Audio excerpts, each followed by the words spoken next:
Chapter 5. The Crime. He found it difficult to go to sleep again at once. For one thing, he missed the motion of the train. If it was a station outside, it was curiously quiet. By contrast, the noises on the train seemed unusually loud. He could hear Ratchet moving about next door, a click as he pulled down the wash basin, the sound of the tap running, a splashing noise, then another click at the basin and shut again. Footsteps passed up the corridor outside, the shuffling footsteps of someone in bedroom slippers. Hercule Poirot lay awake, staring at the ceiling. Why was the station outside so silent? His throat felt dry. He had forgotten to ask for his usual bottle of mineral water. He looked at his watch again. Just after 1:15. He would ring for the conductor and ask for some mineral water. His finger went out to the bell, but he paused in the stillness he heard a ting. The man couldn't answer every bell at once. Ting, ting, ting. It sounded again. Where was the man? Someone was getting impatient. Ting! Whoever it was keeping a finger solidly on the push button. Suddenly, with a rush, his footsteps echoing up the aisle, the man came. He knocked at a door not far from Poirot's own. Then came voices, the conductor's, deferential, apologetic, and a woman's, insistent and voluble, Mrs. Hubbard. Poirot smiled to himself. The altercation, if it was, went on for some time. Its proportions were 90% of Mrs. Hubbard to a soothing 10% of the conductor's. Finally, the matter seemed to be adjusted. Poirot heard distinctly a bon note, madam, in a closing door. He pressed his own finger on the bell. The conductor arrived promptly. He looked hot and worried. De la Mineral, ça va pas bien, monsieur. Perhaps a twinkle in Poirot's eye led him to unburden himself. Madame America, yes? He rubbed his forehead. Imagine to yourself the time I have had with her. She insists that there is a man in her compartment. Figure to yourself, monsieur, in a space of this size. He swept a hand round. Where would he conceal himself? I argue with her. I point out that it is impossible. She insists. She woke up and there was a man there. And how, I asked, did he get out and leave the door bolted behind him? But she would not listen to reason. As though there were not enough to worry us already. The snow? Snow? Yes. But yes, monsieur. Monsieur has not noticed? The train has stopped. We have run into a snowdrift. Heaven knows how long we shall be here. I remember once being snowed out for 7 days. Where are we? Between Vinkovki and Broad. La, said Poirot vexedly. The man withdrew and returned with water. Bonsoir, monsieur. Poirot drank a glass of water and composed himself to sleep. He was just dropping off when something woke him. This time it was as though something heavy had fallen with a thud against the door. He sprang up, opened it, and looked out. Nothing. But to his right, some distance between the corridor, a woman wrapped in a scarlet kimono was retreating from him. At the other end, sitting on his little seat, the conductor was entering figures on large sheets of paper. Everything was deathly quiet. Decidedly, I suffer from the nerves, said Poirot, and retired to bed again. This time he slept till morning. When he awoke, the train was still at a standstill, and he raised the blind and looked out. Heavy banks of snow surrounded the train. He glanced at his watch and saw it was past 9 o'clock. At 10:15, neat, spruce, and dandified as ever, he made his way to the restaurant car, where chorus of woo was going on. Any barriers there might have been between the passengers had now broken down. All were united by a common misfortune. Mrs. Hubbard was loudest in her lamentations. My daughter said it would be the easiest way in the world to sit in a train until I got to Paris.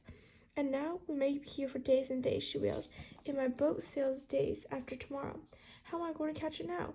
Why, I can't even write to cancel my passage. I'm just too mad about it. The Italian said that he had urgent business himself in Milan.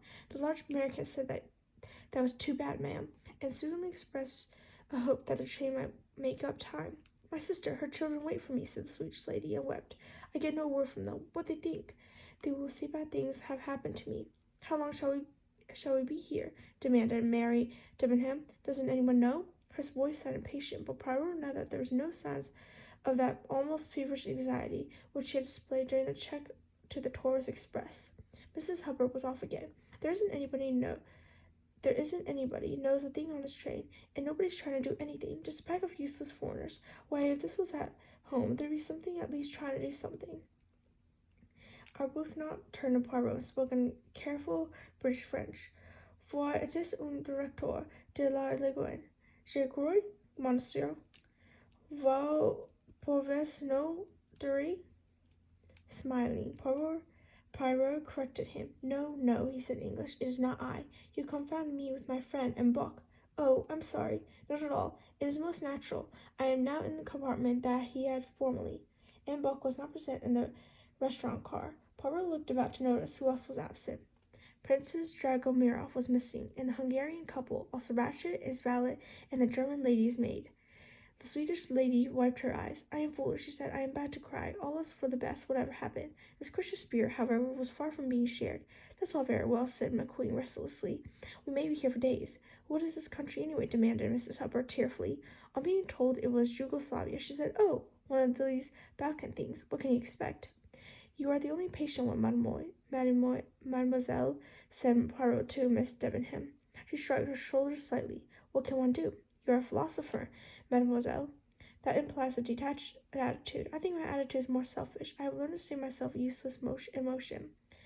She was speaking more to herself than him. She was not even looking at him. Her gaze went past him, out of the windows, to where the snow lay in heavy masses. "You are a strong character, mademoiselle," said Poirot gently. "You are, I think, the strongest character among us." "Oh, no, no, indeed. I know one far, far stronger than I am." "And that is?" She seemed suddenly to come to herself, to realize that she was talking to a stranger, a foreigner, with whom until this morning she had exchanged only half a dozen sentences. She laughed, a polite but estranging laugh. "Well, that old lady, for instance. You have probably noticed her, a very ugly old lady, but rather fascinating. She has only to lift a little finger and ask for something in a polite voice, and the whole train runs." "It runs also for my friend in books," said Poirot, "but that is because he is the director of the line, not because he has a strong character." Mary Debenham smiled. The morning wore away. Several people, Poirot amongst them, remained in the dining car. The communal life was felt at the moment to pass time better. He heard a good deal more about Mrs. Hubbard's daughter, and he heard the lifelong habits of Mr. Hubbard deceased, from his rising in the morning and commencing breakfast with a cereal to his final rest at night in the bed socks that Mrs. Hubbard herself had been in the habit of knitting for him. It was when he was listening to a confused account of the missionary aims of the Swedish lady that one of the wagon conductors came to the car and stood at his elbow. "Pardon, monsieur." "Yes." "The compliments of M. Bach, and he would be glad if you would be so kind as to come to him for a few moments." Poirot rose, uttered excuses to the Swedish lady, and followed a man out of the dining car. It was not his own conductor, but a big, fair man. He followed his guide down the corridor of his own carriage and along the corridor of the next one. The man tapped at a door, then stood aside to let Poirot enter. The compartment was not in Buck's own. It was a second-class one, chosen presumably because of its slightly larger size. It certainly gave the impression of being crowded. And Buck himself was sitting on the small seat in the opposite corner. In the corner next to the window facing him was a small dark man looking out the window. Standing up and quite preventing Poirot from advancing any further were a big man in blue uniform, the chef de train, and his own wagon conductor. "Ah, my good friend," said M. Buck, "come in. We have need of you." The little man in the window shifted along the seat, and Poirot squeezed past the two men and sat down facing his friend. The expression of M. Buck's face gave him, as he would have expressed it, furiously to think. It was clear that something out of the common had happened. "What has occurred?" he asked. "You may well ask. First the snow, the stoppage, and now—" He paused, and a sort of strangled gasp came from the wagon conductor. "And now what?" "And now a passenger lies dead in his berth, stabbed." M. Buck spoke with a kind of calm desperation. A passenger an American, a man called. He consulted some notes in front of him. "Ratchet, that is right. Ratchet?" "Yes, monsieur." The wagon-lit man gulped. Poirot looked at him. He was as white as chalk. "You had better let that man sit down. He may faint otherwise." The chef de train moved slightly, and the wagon-lit man sank down in the corner and buried his face in his hands. "Brr," said Poirot, "this is serious." "Certainly it is serious. To begin with, a murder. That in itself is a calamity of the first water. But not only that, the circumstances are unusual. Here we are brought to a standstill. We may be here for hours, and not only hours, days. Under the circumstance, passing through most countries, we have the police of that country on the train. But in Yugoslavia, no. You comprehend? It is a position of great difficulty," said Poirot. "There is worse to come. Dr. Constantine. I forgot. I have not introduced you. Dr. Constantine and Poirot." The little dark man bowed, and Poirot returned the bow. "Dr. Constantine is one of the opinion that death occurred at about 1 a.m. It is difficult to speak exactly in these matters," said the doctor, "but I think I can definitely say that death occurred between midnight and 2 in the morning." "When was this M. Ratchet last seen alive?" asked Poirot. "He is known to have been alive at about 20 minutes to 1, when he spoke to the conductor," said M. Buck. That is quite correct, said Poirot. I myself heard what passed. That is the last thing I know. Yes. Poirot turned toward the doctor, who continued. The window of M. Ratchett's compartment was found wide open, leading one to suppose that the murderer escaped that way, but in my opinion that open window is a blind. Anyone departing that way would have left distinct traces in the snow. There were none. The crime was discovered. When? Asked Poirot. Michel? The wagon conductor sat up. His face still looked pale and frightened. Tell the gentleman exactly what occurred, ordered Embuck. The man spoke somewhat jerkily. The valet this morning, and Ratchett. He tapped several times at the door this morning. There was no answer. Then half an hour ago, the restaurant car attendant came. He wanted to know if Monsieur was taking déjeuner. It was 11 o'clock, you comprehend. I opened the door for him with my key, but there is a chain too, and that is fastened. There's no answer, and it is very cold in there, and cold, but cold. With the window open and the snow drifting in, I thought the gentleman had a fit. Perhaps I got the chef to train. We broke the chain and went in. He was, shot terribly. He buried his face in his hands again. The door was locked and chained on the inside, said Poirot thoughtfully. It was not suicide, eh? The Greek doctor gave a sardonic laugh. Does a man who commits suicide stab himself in 10, 12, 15 places? He asked. Poirot's eyes opened. That is great ferocity, he said. It is a woman, said the chef de train, speaking for the first time. Depend on it was a woman. Only a woman would stab like that. Dr. Constantine screwed up his face softly. She must have been a very strong woman, he said. It is not my desire to speak technically. That is only confusing, but I can assure you that one or two of the blows were delivered with such force as to drive them through hard belts of bone and muscle. It was clearly not a scientific crime, said Poirot.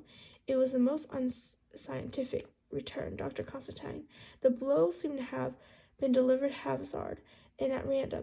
Somehow the lance stopped doing hardly any damage.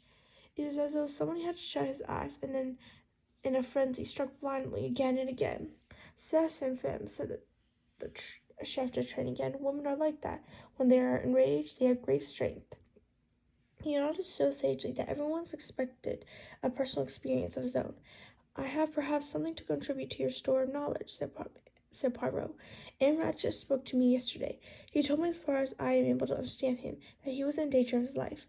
Bumped off. That is the American expression, is not, said Embuck. Then it is not a woman. It is a gangster or a gunman.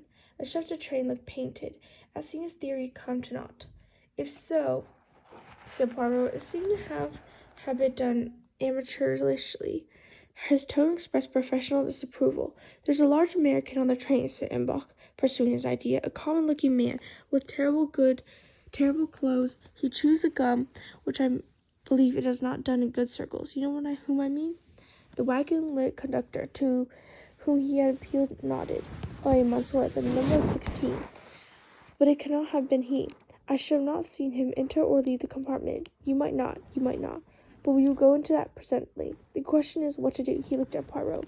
Poirot looked back at him. Come, my friend, said Embuck. You comprehend what I am about to ask of you. I know your powers. Take command of this investigation. No, do not refuse. See, to us it is serious. I speak for the Compagnie Internationale de Wagenslits. By the time the Yugoslavian police arrive, how simple if we can present them with a solution. Otherwise delays, annoyances, a million and one inconveniences. Perhaps, who knows, serious annoyance to innocent persons. Instead, you solve the mystery. We say, a murder has occurred. This is the criminal. And suppose I do not solve it? Ah, monsieur, Embuck's voice became positively caressing. I know your reputation. I know something of your methods. This is the ideal case for you, to look up the antecedents of all these people, to discover their bona fides. All that takes time and endless inconvenience. But have I not heard you say often that to solve a case a man has only to lie back in his chair and think? Do that. Interview the passengers on the train, view the body, examine what clues there are, and then, well, I have faith in you. I am sure that it is no idle boast of yours. Lie back and think. Use, as I have heard you say often, the little grey cells of the mind, and you will know. He leaned forward, looking affectionately at the detective. Your faith touches me, my friend, said Poirot emotionally. As you say, this cannot be a difficult case. I myself last night, but we will not speak of that now. In truth, this problem intrigues me. I was reflecting, not half an hour ago, that many hours of boredom lay ahead whilst we are stuck here, and now a problem lies ready to my hand. You accept, then, said Embuck eagerly. C'est to do. You place the matter in my hands. Good. We are all at your service. To begin with, I should like a plan of the Istanbul Sales coach, with a note of the people who occupy the several compartments, and I should also like to see their passports and their tickets. Michelle will get you those. The wagon-lit conductor left the compartment. What other passengers are there on the train? Asked Poirot. In this coach, Dr. Constantine and I are the only travelers. In the coach from Bucharest is an old gentleman with a lame leg. He is well known to the conductor. Beyond that are the ordinary carriages, but these do not concern us, since they were locked after dinner had been served last night. Forward of the Istanbul Colis coach, there is only the dining car. Then it seems, said Poirot slowly, as though we must look for a murder in the Istanbul Colis coach. He turned to the doctor. That is what you were hinting, I think. The Greek nodded. At half an hour after midnight, we ran into the snowdrift. No one can have left the train since then.